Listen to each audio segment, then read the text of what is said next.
Welcome back to G.A.M.E.R Night. I'm your host G.A.M.E.R here, and today's report we're going to be talking about the newly released Forspoken from Square Enix and Luminous Productions. Now, this is the team behind Final Fantasy 15, and with that being said, Forspoken was a game I was really looking forward to. Actually, at one point last year, it was my most anticipated game.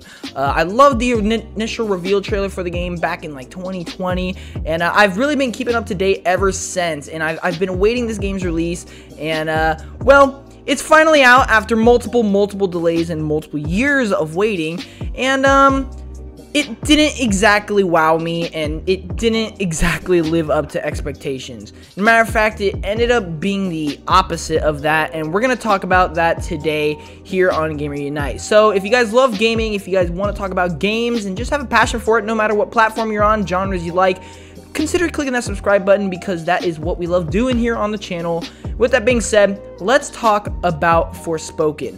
So this game did just release on January 23rd of 2023, and I've played enough. I say that because unfortunately I did not like the game so much so that I don't feel like I will be finishing it.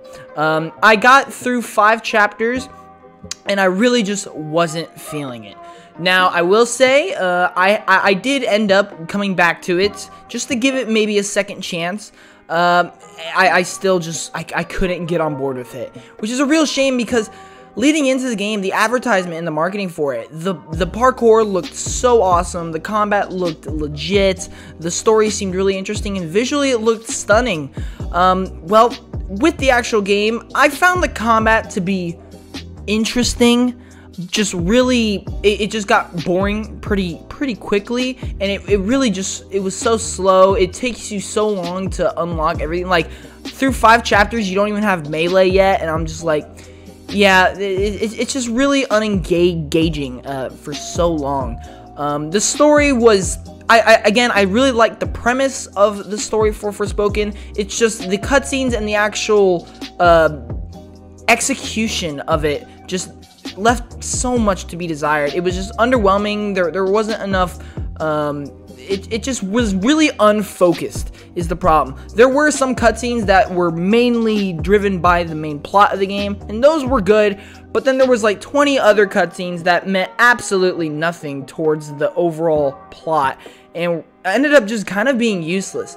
Now, in terms of the parkour, I do think it's cool. I think the animations are really great. Problem is, there's really actually not that much to do with it, and most of the time you're just going from point A to point B. That is one of my biggest issues with this game, and one of my biggest issues with just games in general is when you have this big open world and there's a lot of going from point A to point B. Now, I will say a lot of games do that, but they do it in so much better ways. They have things that you're able to do in between point A and point B. There's enemies, there's other cool missions, side quests, collectibles, and not to say that there isn't in Forspoken, but there's so little of it. And there was so many times where I just went from point A to point B, and I felt like I was doing nothing except just holding the sprint button and running.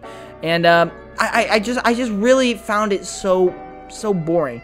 Visually, I think the game, it doesn't look terrible. As a matter of fact, it looks good, but it's just, it definitely did not live up to the visual showcase that was kind of like advertised for it. And I really felt some of the cutscenes were looking really rough, and yeah, overall, I just wasn't feeling the game, unfortunately. That being said, it's not all bad. Like, I do think the combat is fun at times. I really like the design of the world and some of the enemies, and I actually really liked Frey as a character. I just couldn't give myself to play more of it because I just found it really unengaging. The best way I've been describing this game is it just lacks so much energy. And I know, seeing the trailers, you'd think it's the exact opposite. It'd be filled with it, like too much energy.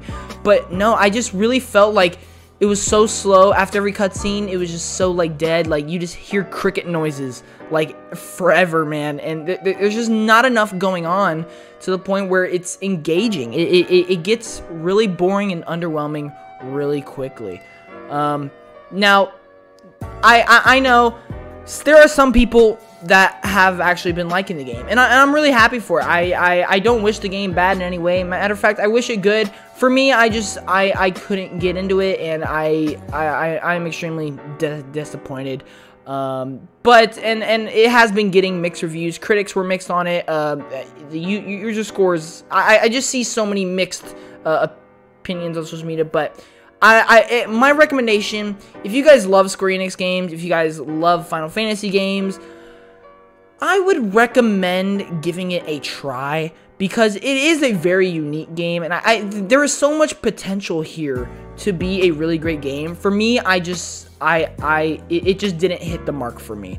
Now, would I recommend paying $70 for it? No, I absolutely would not. This game, compared to so many other games that release, is unreal, like, that it's actually a $70 game. It is purely based on the size of the game at this point. But I would recommend giving it a try, maybe if it goes on sale, or down the line if they end up adding in more content or patches. And who knows, maybe I'll try it again down the line. But for me, unfortunately, it just didn't land right. And for me, I'm going to go ahead and mark this as a pass and a skip. But you guys let me know what you guys think down in the comments down below. What did you think? Did it end up hitting you the right way? Did you end up liking it? Are you liking it currently? Or have you finished it? Have you played any other Square Enix games? Let me know. Thank you all so much for watching. I'll see you in the next one. G.A.M.E.R out. Peace.